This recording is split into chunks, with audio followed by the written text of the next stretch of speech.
dans le sud-ouest du Mali. Dans cette région du Sahel, certaines ethnies, comme les Soninké, sont divisées en castes, opposant les maîtres d'un côté aux descendants d'esclaves de l'autre. Cet homme que nous appellerons Oumar a été malmené car il a voulu venir en aide à son voisin et ami de longue date.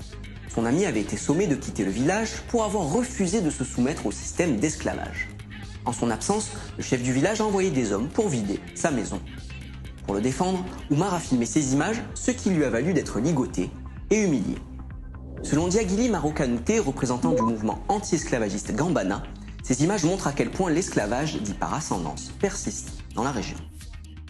L'esclavage par ascendance, ça commence depuis nos ancêtres. Un esclave qui est considéré comme un animal, il t'envoie là où il est, et tu travailles pour eux, tu cultives pour eux, tu fais tout pour eux, tout ce qu'ils veulent, tu fais. Et ceux qui se disent nobles et nous disent esclaves, on ne peut pas se marier entre nous. Nos enfants ne peuvent pas marier leurs enfants. Même quand tu es très instruit, tu es diplômé, tu ne peux pas être maire.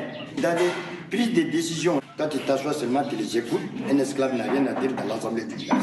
Il n'y a rien à faire. Quand tu dis que tu déclares que tu n'es pas esclave seulement, tu es chassé du village. Tu es chassé du village où quand tu restes, tu n'as pas de terre de culture. On te prive de tout. Tu n'as pas accès à l'eau potable, tu n'as pas accès dans les boutiques pour acheter de faire des achats. C'est ça qui existait avant avec nos ancêtres. Mais le monde a changé. La jeunesse d'aujourd'hui ne veut plus pratiquer ça. La rédaction des Observateurs a pu parler à la victime ainsi qu'à son voisin. Tous les deux ont trouvé refuge à Yélimane, une des grandes villes de la région. Ils ont porté plainte à la police, une plainte qui n'a pas eu de suite pour le moment. Les vidéos montrant des images de violence à l'encontre de ceux qui s'opposent à ce système d'esclavage sont fréquentes. Le mouvement Gambada tente de médiatiser le combat anti-esclavagiste au Mali. Écoutez Sékou Traoré, membre du bureau exécutif en France.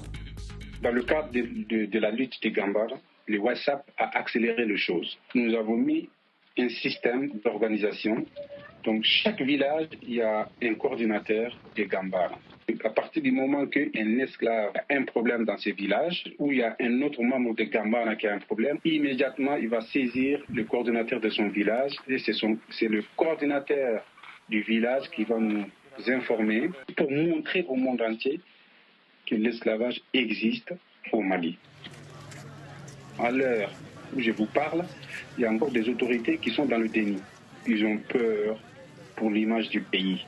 Notre première revendication, c'est de voter une loi criminalisant l'esclavage par ascendance. Des peines applicables immédiatement pour ceux qui s'accrochent à cet esclavage-là.